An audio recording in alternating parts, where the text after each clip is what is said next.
Today in Cannabis News, the incoming mayor of Rochester, New York details plans for using cannabis tax revenue to fund a universal basic income system.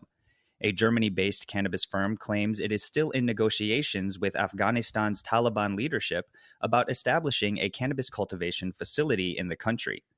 And the government of British Columbia, Canada, persuades illicit cannabis producers to sell lawfully, despite criticism from craft cannabis producers.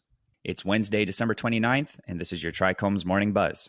Broadcasting live from the Trichomes.com studios in Southern California, it's time for your Morning Buzz. We bring you late-breaking news that keeps you up to date with what's happening in the cannabis industry. First up, Malik Evans, the incoming mayor of Rochester, New York, said to Insider that when cannabis retail is finally allowed in the state, tax revenue must be utilized to create a universal basic income system that provides suitable candidates with unconditional income every month.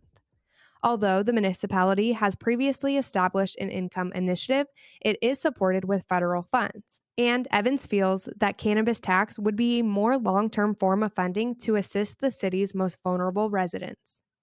Community folks told me this is a big source of revenue, and Black and brown people are prosecuted worse than others because of marijuana, Evans said.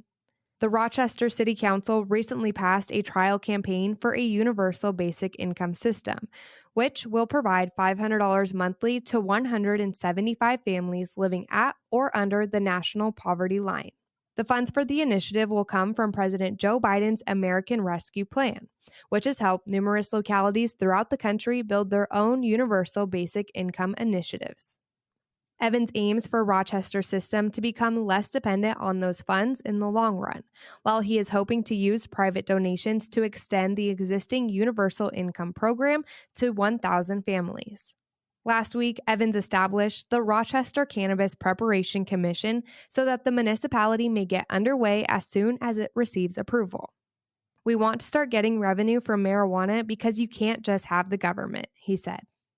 Next up, Seafarm, a Germany-based cannabis firm, claims it is still in negotiations with Afghanistan's Taliban leadership about establishing a cannabis cultivation facility in the country, but that several global diplomatic difficulties must be settled beforehand. Prior to the Taliban taking governmental power in Afghanistan this year after medical cannabis reforms were adopted in 2017, they tried to launch in the nation, but saw the administration as very corrupt and in bed with criminals who wanted to keep a monopoly on illicit cultivation and blocked our contract, according to CEO Werner Zimmerman and reported by Cannabis Now.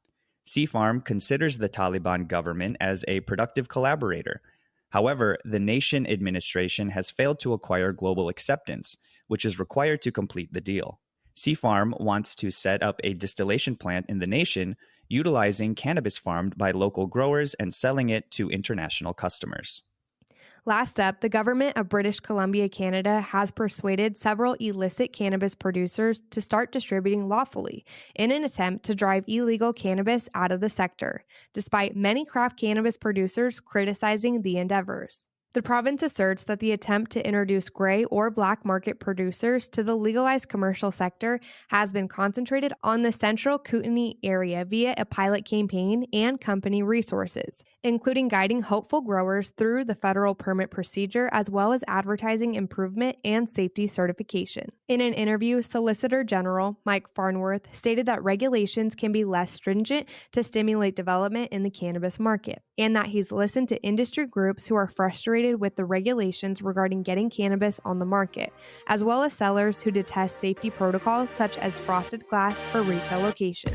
That was today's Buzz. Thanks for listening. For more cannabis news and insights from industry professionals and a place to discuss these stories and others, visit trichomes.com. And be sure to catch up with all of our other cannabis industry-related podcasts like Hash It Out, Tech and Cannabis, or the International Cannabis Conversation wherever you get your podcasts. For Trichomes.com, I'm Devin Leal. And I'm RJ Balde, signing off.